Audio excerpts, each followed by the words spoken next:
people here and see how my camera skills end up working here. We're gonna get rid of that one. And we're gonna full screen me. Look at this. Look at this. So, can you explain what this color is? Salmon. It's a salmon color. Oh, well, like an orange. This is gonna sound stupid. A more orange salmon. A more orange salmon, but still salmon. Well, there's the name of the episode right there. A more orange salmon. Yeah, and then I'm looking at the camera though, and it's just it couldn't be more orange. It's cute. This isn't my greatest wardrobe day. It's been an interesting day for your boy. What was that? It's just one of those days. I don't know if you've had these.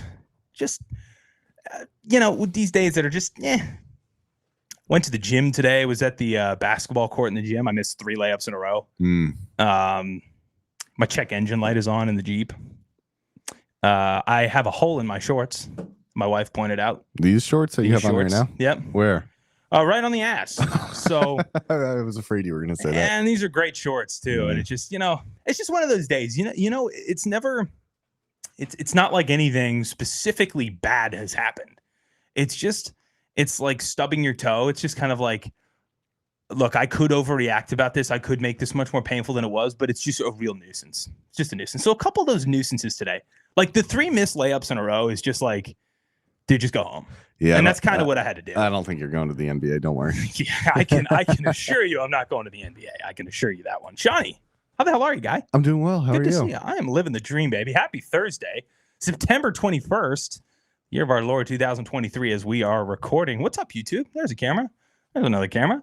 We're live on YouTube. Welcome back. After further review returns for a Friday episode to preview everything week 3 and look back on everything week 2. But I first have to ask you, Shawnee, how the hell are you? How's life? How was your week? It's good, man. Everything's been going well. No complaints. A day closer to moving closer to you. That's right. So you'll just have too much of me. Dude, I can't wait. I'm all about it. It's just going to be fantastic. And the Coke Zeros are cracked. I recorded our Inside the Beltway episode on Wednesday, and it was different being in an empty studio, talking to, a black soundproof curtain over there. That's always tough. Hey, that's good though that you can do a solo show. Solo shows are fun. They're fun. They're definitely it's way more fun to be in studio cracking it up with you. It's always the best. But yeah, it was fun. Inside the Beltway episode. I guess it was episode 3. 3, yeah, I think so. This was episode 3. Yeah. So went into everything with the Denver Broncos. Really exciting win for Washington on Sunday. I'm not sure if I can say the same about your Patriots. But there's Shawnee. There's his camera there. So welcome in, everybody. So we're going to get into everything week 2 and then preview week 3. Shawnee's got the week 3 matchups lined up for you guys. But is there any news that we need to get into before we jump into week 3, Sean? Is there anything blatant I am missing? I see you have Food Beast up, so I think this might lead to something. I always just scroll through the headlines. Let me see if there's Red Lobster is giving fans the choice to win free unlimited shrimp for a year. Unlimited shrimp. Okay, where are you on Red Lobster? Do you like Red Lobster? Yeah, I love Red Lobster. It really is. People crap on Red Lobster. Yeah. They crap on TGI Fridays. They crap on Ruby Tuesdays. All these chain restaurants that you're obviously not going there to get caviar. But there's a place. There's a place for these things. And I don't understand what let's see if we can read this, right? This is called this is a good one. It's called Scratch and See. SEAC. You can win free. Oh, look at this. The ultimate endless shrimp. Visit Red Lobster through October 29th to play. So it looks like they're giving 10 lucky fans free. Lucky Frans? Did I say Frans? You did say Frans. That's really tough. So we're just going to ignore that happened. Lucky Fans, the ultimate endless shrimp for a year. For all of the real Red Lobster fans out there, I'm pretty sure all they had to do was offer free Cheddar Bay biscuits for life, and lines would be out the door to claim it. That is a quote via Food Beast, and that is so true. Those Cheddar Bay biscuits are so good. They're just fantastic. So it looks like if you go to Red Lobster, and it sounds like if you order an entree, you are going to get a scratcher, and you will have a chance to win endless shrimp for a year.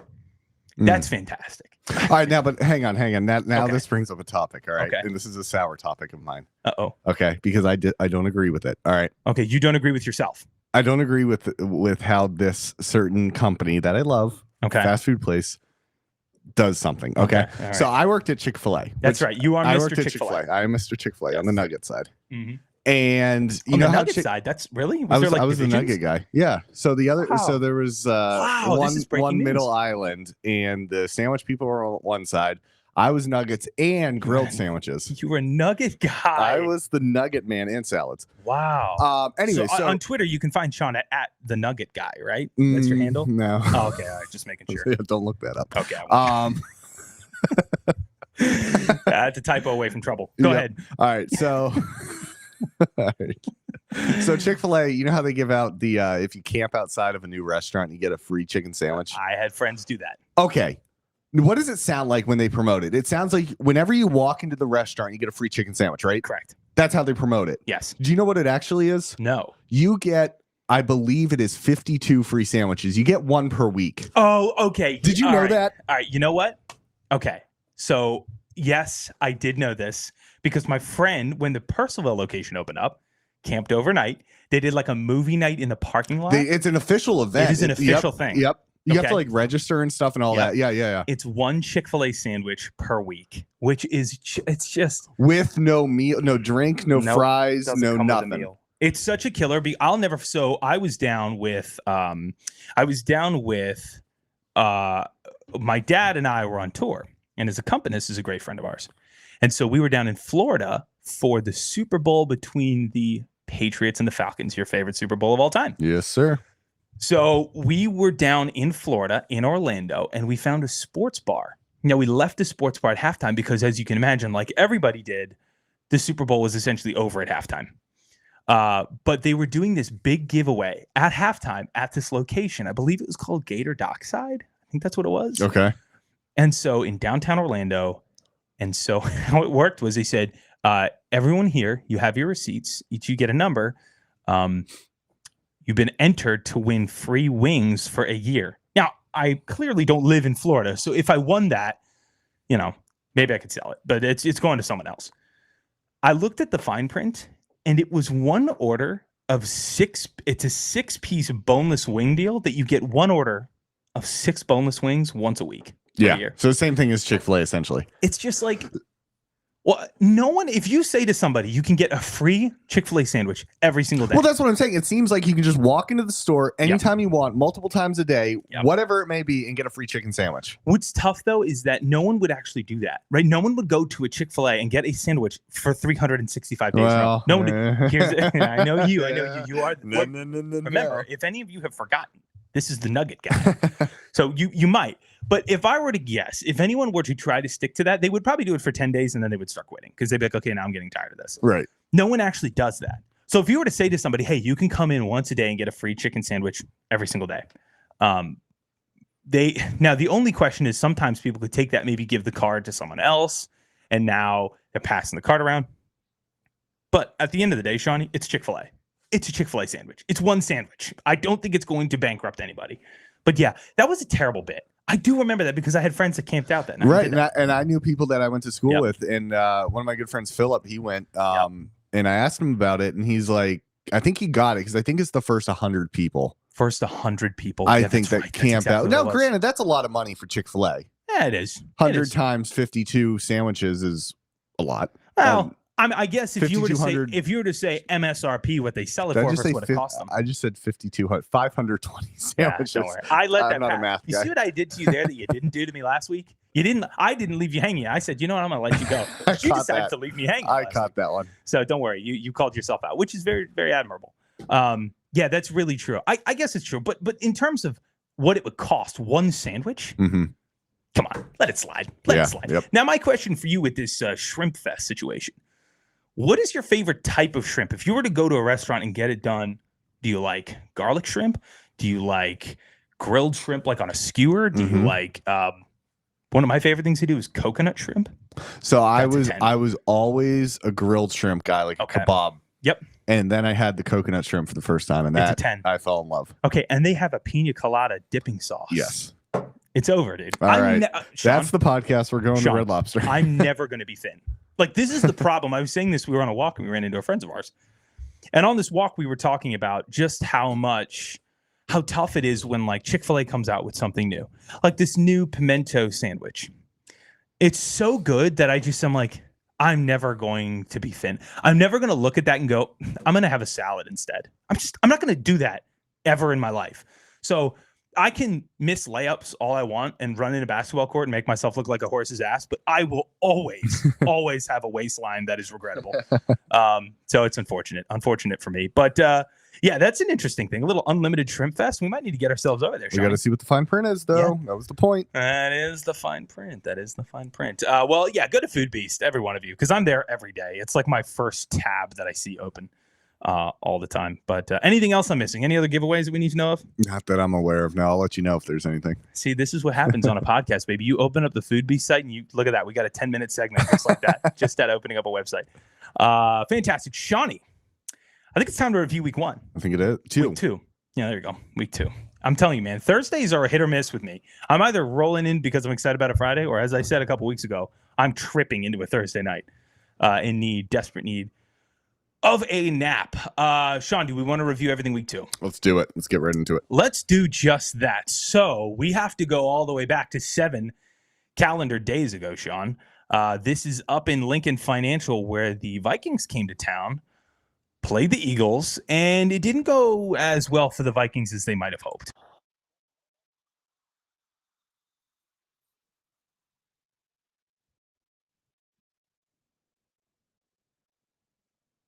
Eagles get a win at DeAndre Swift, putting the icing on the cake for the Kelly Green Eagles. Shawnee, tell us about that game, will you? Yeah, so the Eagles moved to 2-0 with the Thursday night victory, a 34-28 victory over the Minnesota Vikings, who, if you remember, got upset at home week 1 against the Bucs. So the Vikings fall to 0-2. Eagles stay at 2-0. Kirk Cousins, though, pretty good game for Mr. Kirk. I'll be seeing him in 2 weeks. Got games to that Panthers. Got tickets to that Panthers game. Oh, no kidding. Yeah, my girlfriend and I are going to go see Vikings Panthers. Kirk's my guy. You know, he really my is. fantasy team's name is Kirk's cousin. So I'm a Kirk's guy. So he threw 31 of 44, 364 yards, 4 touchdowns, no picks. Good night for him.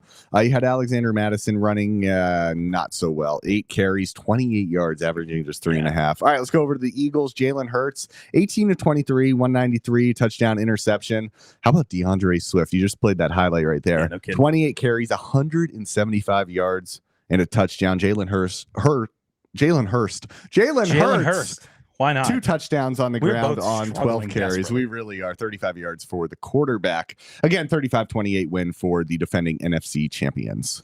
Not too bad. This one was a bummer because obviously I wanted the Eagles to lose. Eagles look slower, Shawnee, than they did last year. They are. I know that people get head faked by the start of the year. I think every team looks a little worse than they should look, but I don't think it's unfair to say the Eagles do not look like they were last year, and I don't think they're as strong of a team. They look slow. Jalen Hurts does not look as sharp. I think it's different. They obviously have a new offensive coordinator, and I think that's going to take some time to gel. They just look a little slower, and Jalen Hurts is turning the ball over. He was not doing that last year, especially in the middle part of the year, but he's turning the ball over more. Vikings offensive line is offensive. It's awful. I know they're dealing with injuries. I thought Christian Darrisaw coming back was going to be a big help. Eagles just ate up their offensive line. Kirk Cousins was strip sack. That turned into 7 points pretty quickly. The Vikings turned the ball over just too many times. And they're not a team that can really overcome their turnovers because their defense is just not playing well right now at this point. Justin Jefferson had a turnover at the goal line. We saw that live in Buffalo Wild Wings as we were eating 6,000 calories each, by the way. Justin Jefferson diving for the goal line towards the end of the half. That ball goes out the back of the end zone. That's a touchback ball going the other way. So not ideal. Not a good game for the Vikings. They fall to 0-2, which is not good. That's not a start you want. So Vikings are going to have to get it together this week. You dropped to 0-3, and that is some trouble. So Eagles go to 2-0. Not a terribly impressive 2-0, but 2-0 nonetheless. You got 2 games, you win 2, and that's all you can ask for, Shawnee. So Eagles get a win there. Let's go to we're going to Atlanta. Is that where we're going? I think we are, yeah. Let's go to Atlanta. Atlanta and Green Bay faced off. That was is that the Mercedes-Benz Superdome? Metrodome or Superdome? Oh, crap. What did they call that? You know what? Because the one in New Orleans is whatever it's not. Okay. All right, which sounds stupid, but you're going to understand once I look it up. Okay. Well, you're going to give us this answer after we hear Desmond Ridder with a touchdown on 4th down.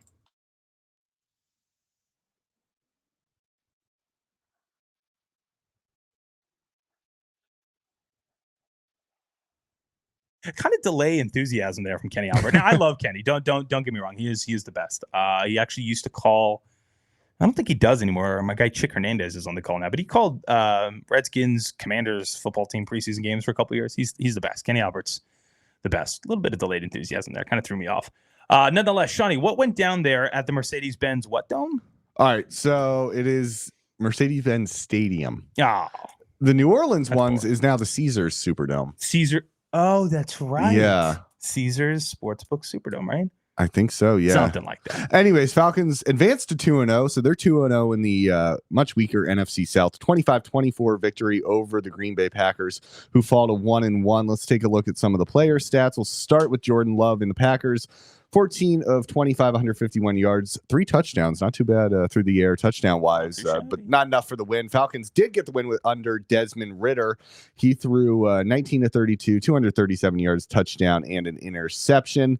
And Drake London in the receiving game, 6 receptions, 67 yards, and a touchdown, averaging just over 10 per reception. Not too bad for Drake London. Not too bad at all. 57 seconds to go. Falcons get a go-ahead field goal to win. They came back in this game. They were down double digits in the 4th quarter. This was the weekend of comebacks for the NFL, but the Falcons were definitely one of those. Jordan Love was in this game. He was fine. 14 of 25. He did have another 3 touchdown game, which was ridiculous, but he only threw for 151. No Aaron Jones in this game. He's been injured, and that definitely showed. Falcons, pretty impressive start. Bijan Robinson, dude. I mean, that guy's going to be an issue. He's going to be an issue for defenses. He is showing some burst and some twitch that just should make you really excited for the Falcons.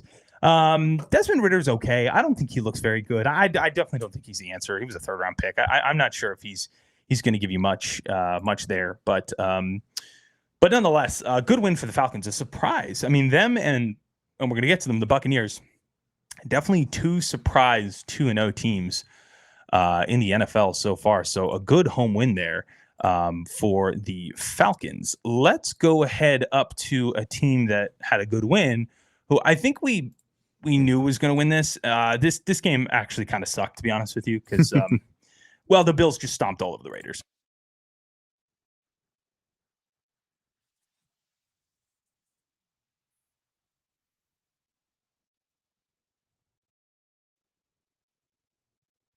Khalil Shakir, that was kind of just one of a bunch of highlights there. The Bills had about as bad of a loss in New York week 1 as you could ask for, and they needed to beat the Raiders in this game, and they did. Absolutely. Yeah, 38-10 win for the Bills. They moved to 1-1. You mentioned that loss down in New York. Raiders, who beat Denver in the first week of the season. We can call it a first round, I guess. Sure. They moved to 1-1 as well. Jimmy Garoppolo, quarterback for the Raiders, 16 completions, 24 attempts, 185 yards. He had 2 interceptions and just 1 touchdown. So not too sharp there for Garoppolo, who they traded for in the offseason. Yeah. Josh Allen, this was the game he needed. 31 of 37, 274 yards, 3 touchdowns, no interceptions. If you look at Gabe Davis, Stephon Diggs, Davis had 6 receptions, Diggs with 7, and Davis had 1 touchdown on 92 yards. So kind of the playmakers getting involved for Josh Allen, and they were shut down week 1. So good to see them back. Yeah, it's certainly good to see them back. They had 450 total yards on offense, and it just shows you that's what they can do. And I think this is more the team that Washington's going to face on Sunday. So a real big test for the Commanders at home. James Cook, 123 yards. He's all of a sudden the better Cook brother, right? Like Dalvin, that was not the case a couple of years ago. But James Cook, really effective on the ground, 123 yards for him. Raiders scored a touchdown on their opening drive. They went all the way down the field and went up 7-0. And after they scored 7, they basically did nothing. Said, okay, we're going to hit the showers early and go home. So that's exactly what happened there. Yeah, you checking on our little audio stream here? Bang. Look at us go. Look at this. Look at producing on the fly. I thought it froze. It looked like it froze. Yeah, we'll go behind the curtains. That happens probably 3 or 4 times an episode. Does it? It's weird, and it looks like it stops. Now, a couple months ago, it scared me. Yeah, our recording software here has the lines as we talk. But what happens is the audio source, it gives me an option to change my audio source, and then it cuts. And you're like, wait, are we not recording anymore? Then you hit cancel, and then you'll see all the audio catch up again. It's a weird bit. But learn something new every day, right? Something new every day, Shawnee. Way to go, producing on the run. Yeah, nothing really more to talk about there. The Bills absolutely curb stomped the Raiders, who, again, I think I'm going to say this every single time the Raiders come up, but I really just think they should not have hired Josh McDaniels to start with, and they should probably fire him promptly. Let's head up to Cincinnati, where the Bengals are. Well,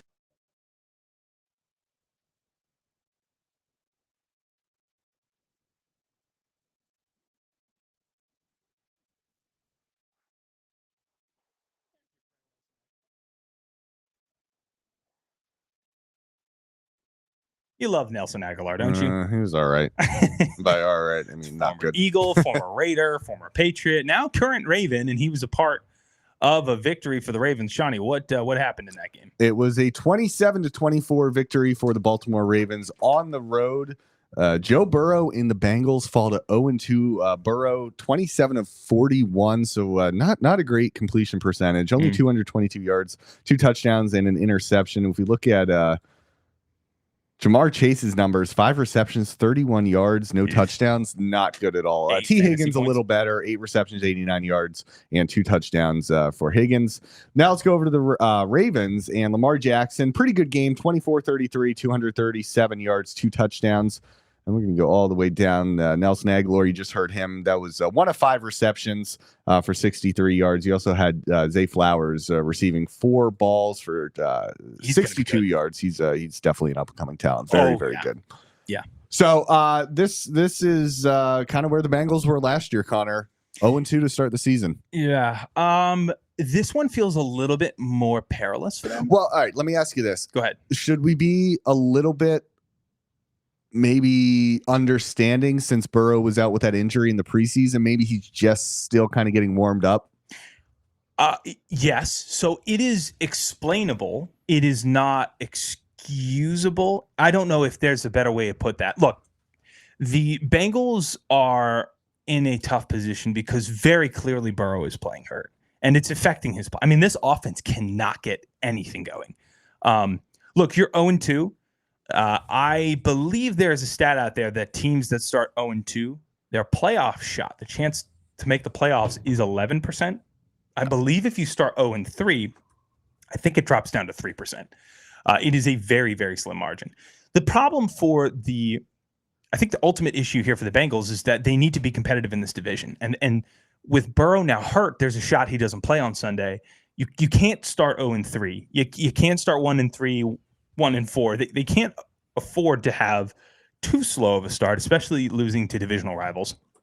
Go ahead. It's 11%. If you said that, did you say 11%? Yep. So let me look at 0-2. It's 11%, and then 3. Does it drop to 3%? 0-3. Since the NFL expansion in '79, only 6 teams have ever made the playoffs after starting 0-3. I don't see the percentage, but that's not good. Yeah, bad, really bad. So I'm a little bit worried about the Bengals because they're digging themselves into a hole. I don't doubt that they will get back on it. I just hope that the hole that they dig at this point is not too deep for them to get out of. So they play the Rams this weekend, and this is going to be in Cincinnati. Yeah. Is this a type of situation where we need to see what Buffalo did to the Raiders, where they just need to go out and stomp on them? Or is a win a win? Should you just say a win is a win at this against point? The Rams? So, no. So what I'm saying is what we saw the Bills do, where they lost week 1, put that behind them, and then just absolutely destroyed the Raiders. Is that what the Bengals need to do against the Rams? They're not going to. The Rams are too good for that. Okay. Matt Stafford has proven this is not the Rams of last year. Like Matt Stafford, they hung in there with the 49ers. 49ers are arguably the best team in the NFC.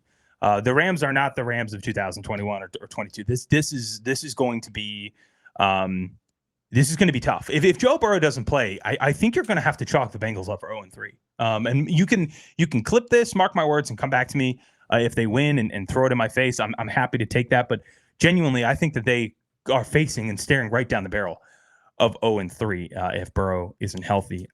He's clearly hurting. That's affecting them big time. Ravens are really impressive. I mean, John Harbaugh is such a consistently good coach. His teams are always so competitive. They're just always there. I've never known the Ravens to be bad.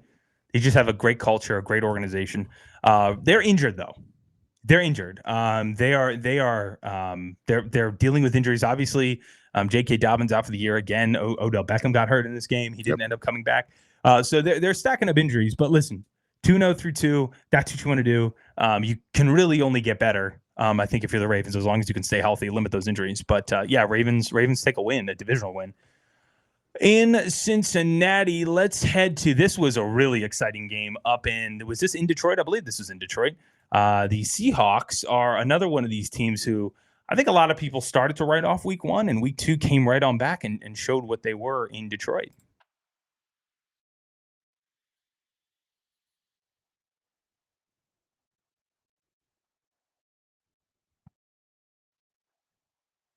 That boy Kevin Burkhardt on the call. Tyler Lockett with a walk-off overtime touchdown. Shawnee, what happened?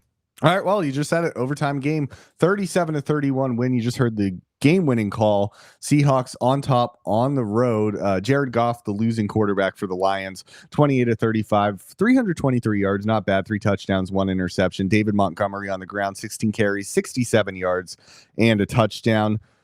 So not too bad for the Lions. They hung in there, probably a toss-up game at the end. Yeah. I really did think the Lions were going to win this, and I think a lot of people did as well. But when Geno Smith goes 32 of 41 for 328 yards and 2 touchdowns, no picks, and then you got Kenneth Walker, the third, running for 43 yards on 17 carries, but with 2 touchdowns, that certainly helps out the Seahawks. So both teams now 1-1. Yeah, it really does help out the Seahawks. Really, really fun game. Both defenses were bad in this game. I thought they were horrific. Both of them were incredibly regrettable and should feel bad about themselves. Geno had a big bounce back. You just gave out the stats. Huge bounce back for Geno.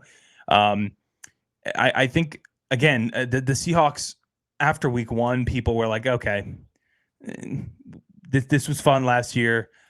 Geno is having another career resurgence. I mean, and it's great to see him answer back. And by the way, in Detroit against a team that opened up the season in Kansas City and beat the Chiefs. Pete Carroll talked about this after the game. I mean, that's a really, really big cultural win for the team. I will say this about Detroit. They are stacking up injuries right now at a concerning clip. I'll just give you some of the injuries that we're looking at. Josh Reynolds, Amon-Ra St. Brown, Emmanuel Mosley, David Montgomery, C.J. Gardner-Johnson, Kirby Joseph. Those are all starters, and they're out right now. I believe C.J. Gardner-Johnson might be out for the year, if I'm not mistaken. And I those are chinks in the armor. And look, if you're Minnesota, you have to start looking at this week as a must-win. You have to start looking at, okay, Detroit's hurt. Over the coming weeks, how is that going to affect them? This NFC North is going to be competitive. We said it's going to be competitive, but Detroit have been taking some hits on the injury front. So we'll have to see how that plays out. You feel good about Detroit going forward, though? Did this game change your opinion on them or not? A little bit, only because it was a home game against an opponent I thought you should have beat. Sure. Yeah. No, I'm with you. Completely. Yeah. It's a game. It's a game you want to win when you're Detroit. But I mean, it does speak. I think it absolutely speaks to Seattle and the kind of culture and team they have. Let's head to, I believe this was in Houston, Colts and Texans showdown.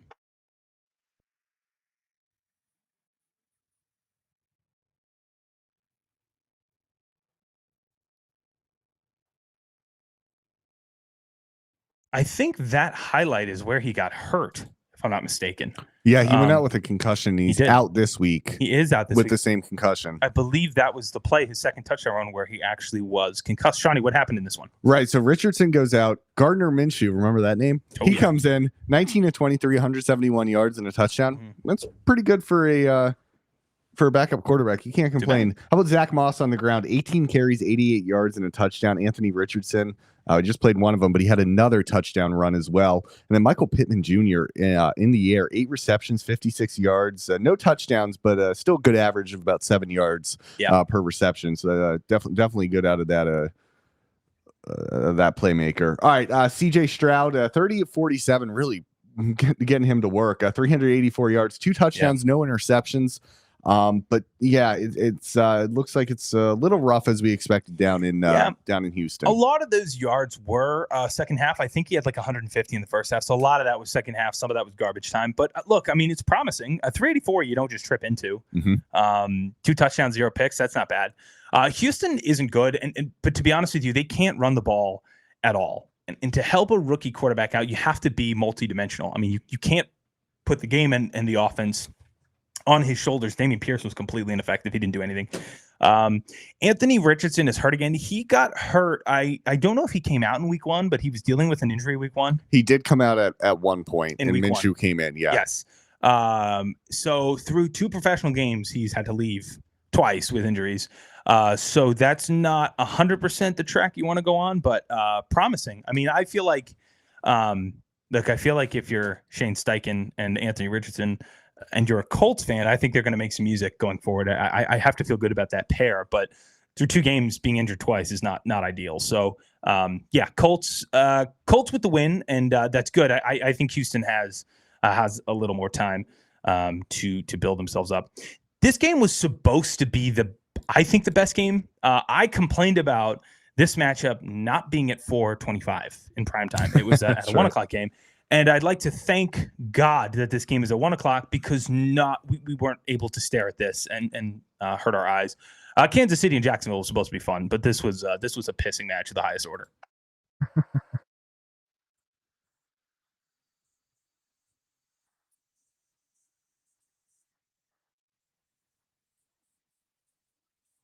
Oh, blank space. A little Taylor Swift reference. If I get one more article of a secondhand quote regarding Taylor Swift and Travis Kelce, I'm going to break my. Okay, but that was genius by Iron Eagle.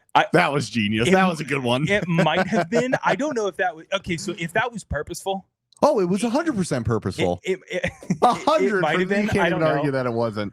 Listen, I can't argue anything. I don't know about you. I don't know what it is. But I can't stop getting Taylor Swift articles on Facebook right now. It's just like enough. I can't deal with it. I can't deal with it. Why do we even anyway? Because he said blank space. He said blank space. Okay, Chiefs and Jacksonville. Let's get back to another annoying the stuff that people care about. Yeah, also, but a really annoying game. By the way, do you see how many Chiefs fans were in Jacksonville? It was a Chiefs home game. It was a Chiefs home game. It's tough. But okay, speak of, did you see the 49ers fans in LA? It was a 49ers home game. I need the NFL to realize moving one team to LA was probably stupid. Moving 2 teams to LA was it's inexplicable. Honestly, it's unacceptable. And I'm going to say this much. One of those teams has to go back to St. Louis. I mean that. Yeah. The Chargers or the Rams, they have to the Rams have to go back to St. Louis. I'm sorry. The NFL cannot look at what's going on in those stands, realizing that every single away team in a brand new stadium in Los Angeles, the Chargers and the Rams are good football teams, and no one cares. Yeah. Get them the hell out of Los Angeles. I don't know why you're trying to force teams on a market that they don't care about anything. They don't care about anything over there. That's not Hollywood, or highly taxating their people. So let's get into this one, Shawnee. What happened down in Jacksonville? All right, so big bounce back game for the Chiefs. They go to 1-1. A lot of people feared that road game in Jacksonville. I use road with quotations because we just talked about that. But definitely a big bounce back game for Kansas City. Both teams go to 1-1. Jacksonville had that week 1 win. Kansas City that week 1 loss. Trevor Lawrence's numbers: 22 of 41, not that great. 216 yards, no touchdowns, no interceptions. Not great there. Travis Etienne, just 12 carries, 40 yards, no touchdowns. Christian Kirk, he had a pretty solid game for Jacksonville. 11 receptions, 110 yards, no touchdowns there. Jacksonville did not score any touchdowns, if I'm not mistaken. Correct? I don't believe so. I don't believe so. Yeah, you might be right. That might straight up just be three field goals. Yeah. So Patrick Mahomes on the Kansas City side, 29 of 41, 305 yards, 2 touchdowns, and interception. Is that Isaiah Pacheco? Pretty good game. 12 carries, 70 yards, no touchdowns there. You got Sky Moore. He had a touchdown for Kansas City. And then we just had the Travis Kelce one who that was one of his 4 receptions, only 26 yards. So I believe they kind of slowly worked him back in after that injury. Yep. I don't even think he played in the first couple drives, if I'm not mistaken. No, he was rotated in there. Found the end zone, which is good for my fantasy team, by the way. Drafted him in my first round. Didn't get to play in week 1 and didn't do much for me other than that touchdown in week 2. Both offenses were embarrassing. They should have just gone home with their heads hung. Kansas City was, you ready for this? These are the third down stats that actually blew my mind. Kansas City was 4 of 13 on third downs, and Jacksonville's 3 of 12. They literally they couldn't do anything with the ball. I mean, they were literally just, this was a punt fest. Lawrence and Calvin Ridley were a super big disappointment. They had a really big week 1. They were absolutely a non-factor in week 2. Bad game. Chiefs receiver problems seem real though. They don't really have. I mean, Kadarius Toney had a bounce back game, but dude, their receivers are an issue. But let's stay in the state of Florida as we head down to Tampa Bay. Here's Gene Deckerhoff, voice of the Tampa Bay Buccaneers. I like it. That's going to bring us into a nice little pass to the ever consistent Mike Evans.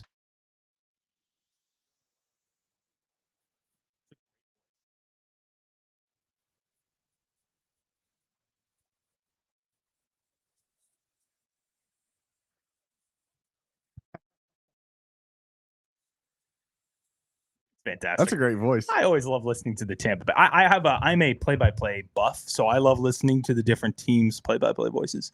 And Gene Deckerhoff is a stud. Been doing it for quite some time down there in Tampa Bay. Shawnee, what happened down there in? I guess that's Western, not Southwest Florida. That's just Western West Florida. Florida. Right? West Florida. 27-17 win for Tampa Bay. They moved to 2-0. They had that impressive week 1 victory up in Minnesota. Bears to 0-2, and it was a pretty ugly one for Justin Fields. 16 of 29, just 211, touchdown, 2 interceptions. I guess the only kind of highlight for the Bears would be DJ Moore. 6 receptions, 104 yards, averaging just under 20 yards per catch. If we go over to the Bucks and their quarterback, Baker Mayfield, 26 of 34, 317 yards and a touchdown. Just heard it there. Yep. To Mr. Mike Evans. How about Rashad White on the ground, 17 carries, 73 yards and a touchdown. And then Mike Evans, just heard him. I'll mention his stats, 171 yards on just 6 receptions, had that touchdown, which we just heard. So I think we got some pretty good things going down in Tampa. And they're impressive so far. Very impressive. Baker looks really sharp. Mike Evans is a stud. I said that this might be the year he doesn't go for 1,000 yards. I'm probably wrong at this pace. He's well on tap to continue that streak. Look, the Bucks are overperforming. I'm not sold. I just think they're going to have a coming down to earth party eventually. That's just kind of what Baker Mayfield teams eventually do. The Bears are in a really tough spot. Their defense should be dismembered. Their defense is so bad. I heard this stat, and rarely do I hear an NFL stat from an official source that I have to go and see myself. So I heard this stat that I literally had to manually check to see if it was correct. The Chicago Bears defense have allowed 25 plus points in 12 straight games. Ooh.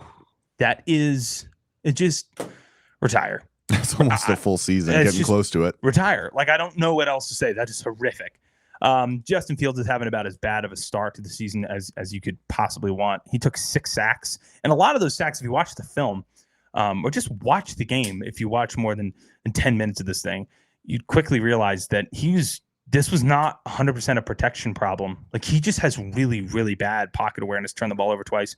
The Bucks are 2-0 on the back of having 0 turnovers through 2 games. That's a big deal. That is how you win the NFL. Buccaneers get to 2-0. Bears are the flailing 0-2. Not sure if I have any sun in sight there for the Chicago Bears. Let's go to Tennessee, where they unveiled. That's a new turf stadium in Tennessee. Is it? Pretty interesting. Yeah, they have a turf down there in Tennessee, and apparently, you know how in most turf fields you have the rubber. I guess what do they call it? Like inlay. It's like a pellet. Yeah, I don't know the official name. Subsurface or whatever it's called, sublayer.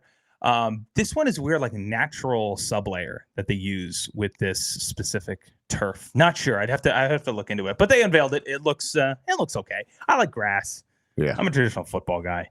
Let's just have grass. But either way, Titans and Chargers clash helmets in Smashville, and here's a little Ryan Tannehill action.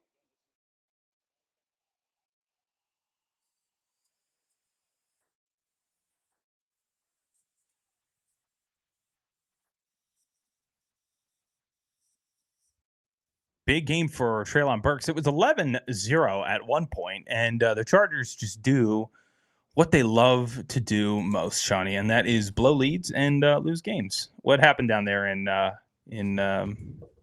Smashville? What happened in Smashville? Smashville. Well, we had another overtime game, 27-24 win for the home Tennessee Titans. They moved to 1-1. Chargers 0-2. Yikes! They had that kind of shootout, I should say, win or loss rather against Miami in Week 1 out in Los Angeles. Justin Herbert, 27-41, 305 yards, not bad there. 2 touchdowns, no interceptions.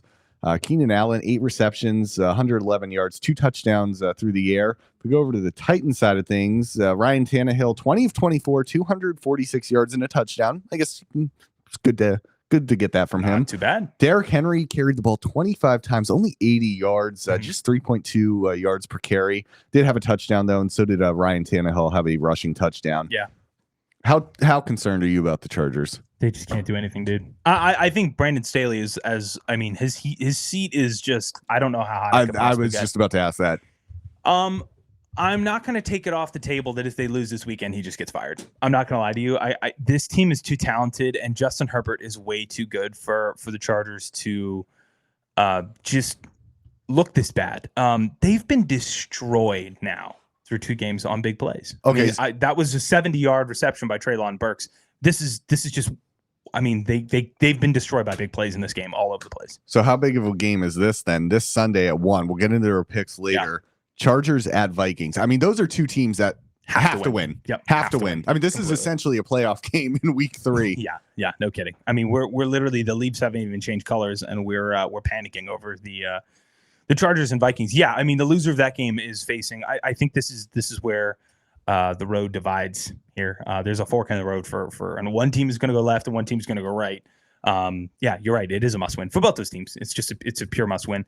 Titans had a nice bounce back home win. Treylon Burks 70-yard touchdown or 70-yard grab there inside the 5. Tannehill had a big rebound. He had about as bad of a start to the season as you could ask. And DeAndre Hopkins isn't really doing much. I know he's dealing with some injuries, but he's not getting targeted as much, which is annoying. He is my flex. Please figure that out, Tennessee. Get him the ball. But Titans with a nice little bounce back. They needed that because I do think the Titans are kind of bound for nowhere. If I had to assume, I'm not sure if they're really going to go anywhere. But a nice little bounce back win for them to kind of keep their ship from rocking too hard. Let's go out to the desert in Arizona, where the Cardinals had one half, and then there was another half that happened. And this is a little bit of what the second half sounded like.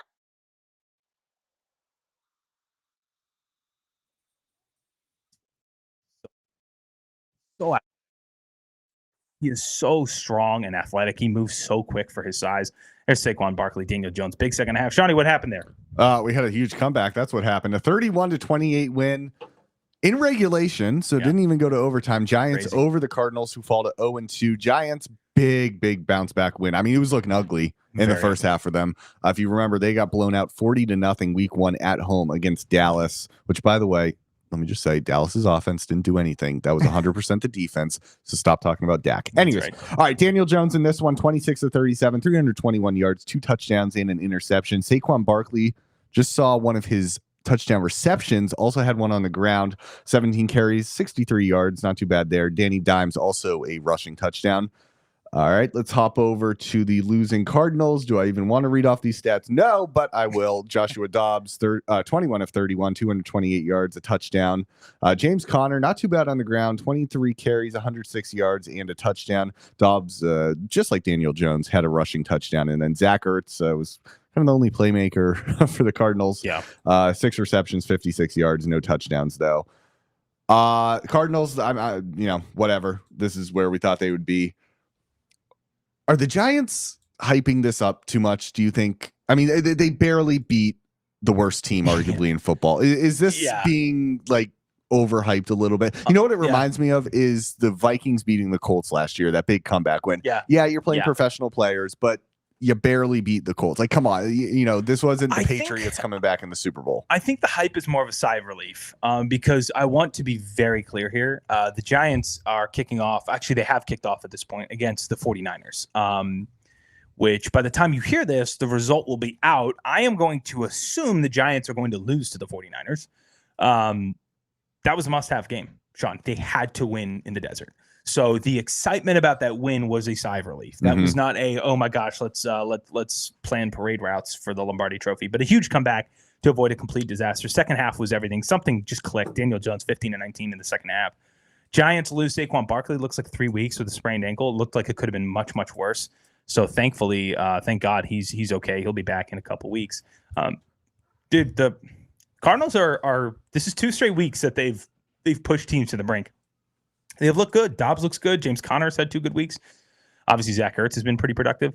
But big comeback for the Giants. They had to have that. And they got it. And you got to give them credit. I mean, that's an incredible comeback. And Brian Dable pulled their guys together for a win. Let's go out to L.A. to watch the Rams get their stadium infested by 49ers fans.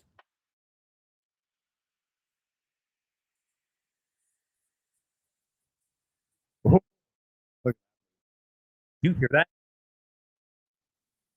Yeah. Do you hear that crowd? This is in Los Angeles, not San Francisco. This is in LA.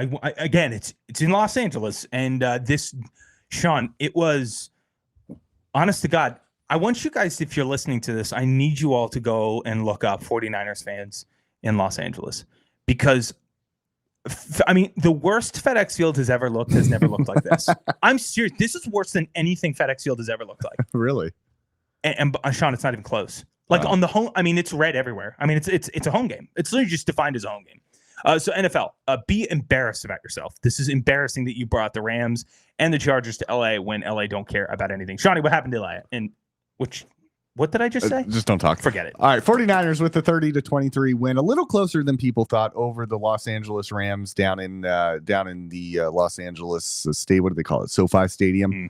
Anyway, San Francisco. We're not having a great talking 30 seconds here, the two of us. We are not. San Francisco, though, moved to 2-0 as what we would argue is the best team in the NFC. Rams go to 1-1.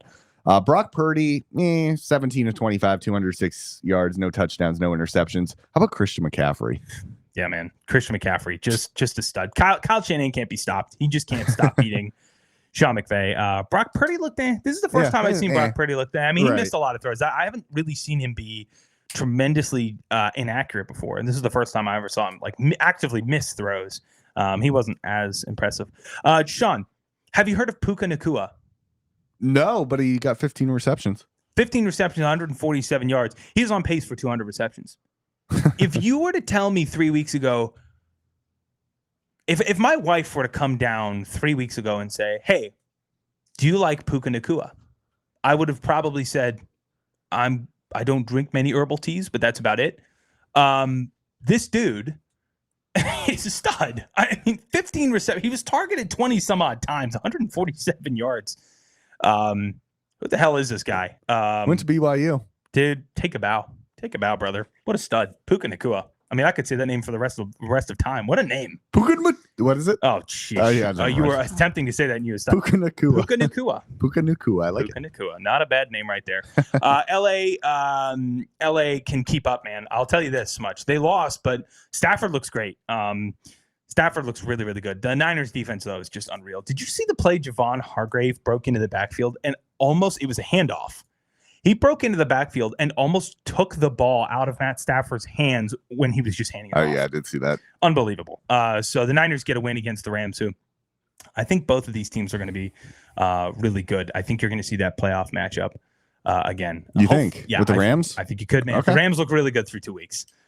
We already touched up on this game on Inside the Beltway, but listen, I can't get enough of this play.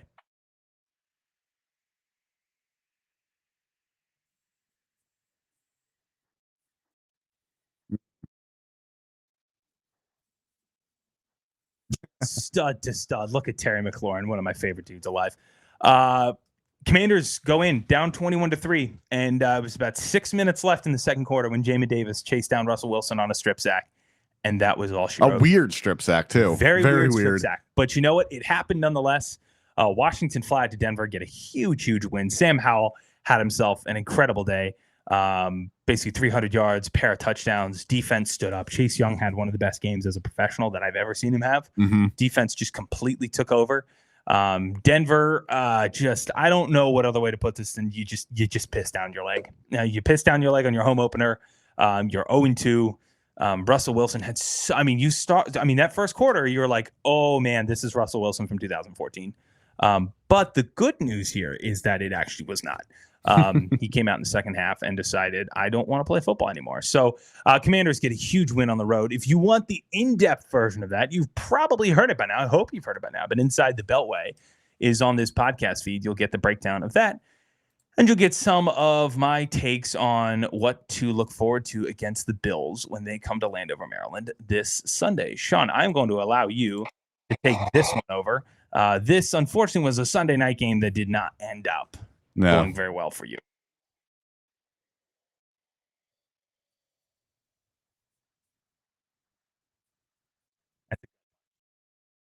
That was a gut punch play because you saw that one happening. You're like, oh, that's it. Yep. Offense they just couldn't move the ball tremendously well. Shawnee, break this down for me. Yeah, so the Miami Dolphins moved to 2-0 with a victory over my New England Patriots, who are 0-2 first time since 2001. But the announcer did mention that in 2001 we did win the Super Bowl, which I like. Thank you for mentioning that, Mike Tirico. Dolphins 24-17 win. Tua Tagovailoa 21. Try to say that name again. Tua Tagovailoa. Oh, say that again. Is that good? Tua Tagovailoa. Tua Tagovailoa. Viola. He's a viola. Am I saying it right? Tua Tagovailoa. No, now I'm saying it. I'm screwing up. Tua Tagovailoa. Tua. Where'd you call him Tua? Tua 21-30, 249 yards, a touchdown, and an interception. How about Raheem Mostert? 18 carries, 121 yards, and 2 touchdowns on the ground. That was one of them. Yep. All right, let's go over to the Patriots. I don't want to, but we will. Mac Jones, 31-42, 231 yards, touchdown, interception. Running game was awful. I mean, Ramondre Stevenson carried it for 15 times, only got 50 yards, did get a touchdown. Devontae Parker played pretty well, average well, I would say. Is he hurt? I do not believe so, no. Okay. He had 6 receptions, 57 yards, no touchdowns. Hunter Henry did have a touchdown for us at the tight end position. He also had 6 receptions, 52 yards. Yeah, this was pretty bad, Connor. Look, this week 3 matchup, we were playing the Jets without Aaron Rodgers. You don't want to see anybody get injured, but it's just the situation Patriots are in. We tend to do well against the Jets. It's a must win. I mean, we have to win this because week 4 we go to Dallas. Yeah. And so that's easily, if we don't win this one, that's easily an 0-4 start. So must win for New England coming up. I mean, our defense is fine, I think. I know we let up, chunk plays like that, but defense is, for the most part, against the Eagles and Dolphins, have kind of held our own. It's the offense where the concern is. And I know you even texted me saying that our offense is just flat. We did, however, have probably the greatest special teams play I've ever seen. Did we not? I mean, that was pretty special. That was good. And that's Bill Belichick at his finest. He's just reaching in. Is his son the special teams coordinator? His son is linebackers coach / defensive play caller. There you go. Yeah, I just, I wanted you to cover that because you saw that from a different angle than I did. But yeah, the Patriots, man, their offense just seems so flat. Offense is just bad. like a flat soda. Will you agree that the defense is at least decent? Oh yeah, the defense is. The defense is. I mean, and by the way, Christian Gonzalez, good to get his first career pick. That was awesome. That guy's a stud. Yep, rookie out of Oregon. Tremendous. I was mad that Washington took Emmanuel Forbes over him, but both of them got a pick this week. So. Feeling pretty good. Feeling pretty good. Let's head to Monday night, a doubleheader. Which Sean, I actually enjoyed this doubleheader action. I thought it was good. They were 2 horrible games. Let's put let's call a spade here. But let's see what Derek Carr, Sean's favorite quarterback in NFL history. Let's see what he looked like against.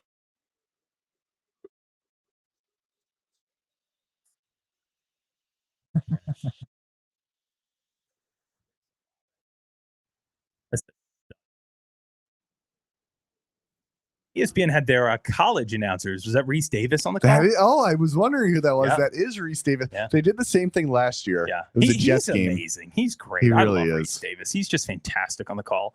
He's awesome. Yeah, big throw by Carr. I mean, this game wasn't particularly impressive. What notes did I take on this game, Sean? Oh, here we go. Yeah, Bryce Young had a slow start. I don't know. He's just having a slow start. They don't really have receivers. I mean, their top receiver is Adam Thielen, and Adam Thielen's on the back nine of his career, to say the least. I mean, he literally just got pushed out of Minnesota because they just found better talent. Saints aren't tremendous. I mean, they're not very good, and Carr wasn't great. But Olave is amazing. That catch right there was nuts. Go ahead and look that one up. But the Saints get a 20-17 win over the Panthers. Any numbers that stand out to you there, Shawnee? Oh, now I got to go back to it. I thought you were covering me there. No, you know what? Screw it. Yeah, I'm going to cover you. Let's go on to the next thing. Yeah, honestly, I'm going to be perfectly honest with you. I hated watching this game. So let's just go ahead and move on to the Steelers and the Browns to finish up our week. This one was really another bad game. The Browns and Jets should really just merge and just call themselves the Cursed, because they can't seem to catch a break.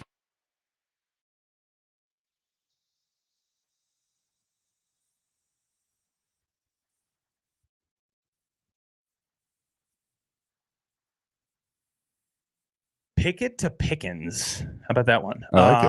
There's George Pickens having a big breakout game. 4 receptions, 127 yards, and a touchdown for the Steelers, who come out on top against the Browns. Johnny? Yeah, so 26-22 win for the Steelers. Both teams now 1-1. Deshaun Watson for the Browns, 22 of 40, 235 yards, 1 touchdown, 1 interception. Amari Cooper had himself a good game coming off of an injury. 7 receptions, 90 yards. Did not get a touchdown. That was Jerome Ford who did through the air for Cleveland. If we go over to Pittsburgh, Kenny Pickett, 15 of 30, so 50%. 222 yards, a touchdown, interception. Well, Najee Harris, 10 carries, 43 yards, no touchdowns there. So not a great ground game for the Steelers. Yeah, I mean, both teams are not particularly well or good, and the Nick Chubb injury kind of took the whole story of that game, I would say. Yeah, I mean, that's arguably the best running back in football. It's just so. I mean, this is the worst part of sports. I mean, we said this week one with Aaron Rodgers with his injury. Now that was, I just put it flat out, that was just less gruesome. I mean, this one was awful. Joe Buck on the call literally said on the ESPN broadcast, which I can't remember the last time. I know it happened, but I can't remember the last time that a broadcaster said we're just not going to show you this. And then you heard the crowd, because they showed it in the stadium. You heard the crowd react to it. And it was not good. Just terrible. Have you seen it though? I did. And here's the tough part. I wasn't even looking for it. I mean, it just made the rounds on Twitter. I think what had happened was there was an international broadcast that did show it, and I think that's where that clip came from, where you saw the actual close up of what happened with his knee. I mean, buckling and just all sorts of awfulness. I mean, it was really just. I can't really take those. Like those make me sick. I hate watching that. So that's an honest to God bummer. Just really bummed out for Nick Chubb and the Browns, who not only lose this game, but I think the concern with Nick Chubb is wondering, this is the same knee that he blew out in college. He tore his ACL, PCL, and MCL, I believe. And when he was at Georgia, yeah. On the same leg, which just it's just awful. Just seems like such a good dude and a great teammate. Everyone speaks so highly of him. So it's just such a bummer. You hate to see that. Hate to see that for Nick Chubb. But for the Browns, you lose this game. It's a divisional loss, and Deshaun Watson was just horrific. Dude, they might be screwed. I mean, that's a $200+ million contract. They're guaranteeing him every dime of it. I mean, he's going to be getting in the next few years 46, 47 mil guaranteed a year. It's just terrible. It's just I don't really know what to make of the Browns at this point, because it's like, you've lost your best running back. I think Stefanski's a good coach. I think Kevin Stefanski's a good coach. It's hard because I mean that Deshaun Watson deal is I think it's going to come back and bite them big time. And obviously Chubb being gone is going to hurt a lot. Steelers, I don't know. I don't think I've never been sold on Kenny Pickett. I don't think anybody should be sold in Steelerland with Kenny Pickett. I think he was 15 of 30. He was, yeah, 50%. There you go, 50%. Not really much of anything.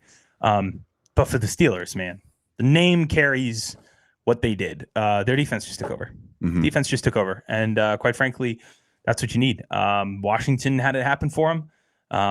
In a way, I mean, that's how the Patriots can survive some of these games. The defense just takes over. So if you're the Steelers, you got to feel good about that. But not sure if Kenny Pickett is quite the answer. And the Browns, I think, are just they should be scratching their heads going forward as to what the future looks like. But that is everything, man. That is everything week 2. So we are going to wrap this up by previewing week 3. Now, I do need to look into real quick as we speak. 44 seconds left in the first quarter. Is tied 3-3 between the Giants and the 49ers. So again, by the time you guys hear this, it is going to be well over. This Monday, we have another set of Monday Night Football games, 2 straight. Eagles Buccaneers 7:15 kicking off in Raymond James Stadium, and the Rams and Bengals playing in Cincinnati. It's Paycor Stadium. Is that what it is in Ohio now? It's not. I have no idea. I'm not going to look up another one because I botched the name on the first one. Oh man, your confidence is shaken. It really is. Well, that's all right. Do you want to go ahead and start out with our picks? I know this game is underway. It is tied 3-3. You and I agree on it. It's 49ers, right? 49ers. Yeah, 49ers got to take this game. They're just a better team. If the Giants did win this, man, that'd be a statement on a short week, but I don't see that happening. Did they stay, by the way, did they stay on the West Coast? I had to imagine they stayed on the West Coast. They played in Arizona on Sunday, and they play in San Francisco on Thursday. I have to imagine they probably stayed over there. They probably did. Yeah. I'd have to imagine. Okay, cool. Both of us have the 49ers. Not even sure why I said that. Not really anything interesting. Colts and Ravens, 1 o'clock in M&T Bank Stadium, just north of the district in Baltimore, Maryland. Colts, Ravens. Johnny, who do you have? Ravens as well. I'm going to go Ravens. We are both going Ravens. Go to 3-0. Colts, I think, are going to fall to 1-2. Cleveland Browns Stadium in Cleveland, Ohio, 1 p.m. kickoff between the Titans and the Browns. Shawnee, who do you have? I'm going to go Cleveland. Think Cleveland bounces back? Yep. Yeah, I mean, they could. I mean, they should. I'll go with the Titans here. Okay. The Titans are going to win this one. I think they're just, I don't know. I mean, the Titans defense, I'll go with the Titans. I'm going to stick with my pick. Falcons Lions in Ford Field in Detroit, 1 o'clock kickoff. You can see that game on Fox if you are in the area. Falcons Lions. Shawnee, who do you have? I got the Lions in this one at home. Yep, I think so too. I think the Falcons 2-0 streak comes to an end. The Lions win at home. Saints and Packers, Lambeau Field, Green Bay, Wisconsin, 1 o'clock kickoff on Fox. Shawnee, who do you have? I'm going to go with the visiting Saints.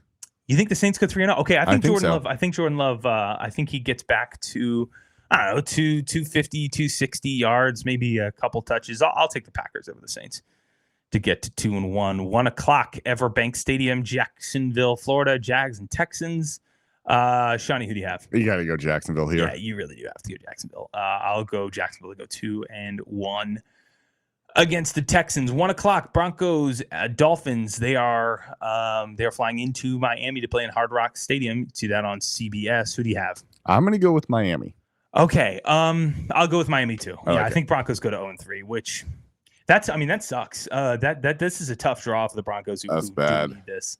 Wouldn't be surprised if the Broncos come out swinging here, but I'll take the Dolphins as well. Chargers Vikings. We talked about this. U.S. Bank Stadium, 1 o'clock kickoff. You can see it on Fox in Minneapolis. Who do you have, Sean?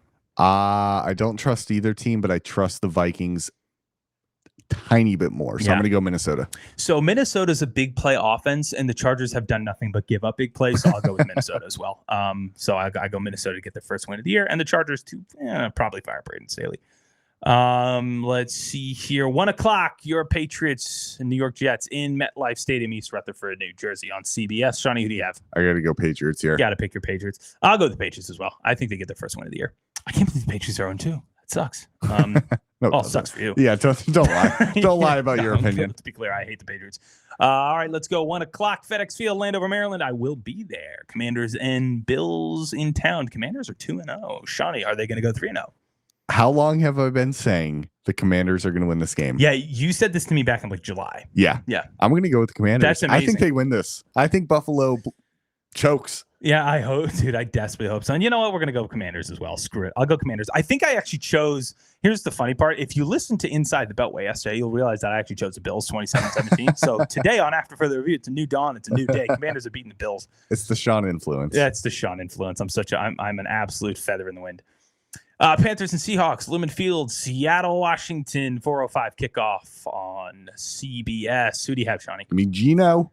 Gino. I'll take Gino as well. Let's go with the Seahawks. Panthers dropped to 0-3 in my eyes. Oh God, Cowboys and Cardinals. I'm just so annoyed that Softballs for the Cowboys. Yeah, seriously, I'm so excited for Monday when the Cowboys go 3-0 and people start planning parade routes. 4:25 kickoff, State Farm Stadium in Arizona. When does this get to 4:25? I don't know. I guess it's in Arizona. All right, I'll go Cowboys. I hate them so much. I'll go Cowboys as well. Cowboys, you can watch that on Fox. Unfortunately, Bears and Chiefs. Why are the Chiefs going to win, Sean?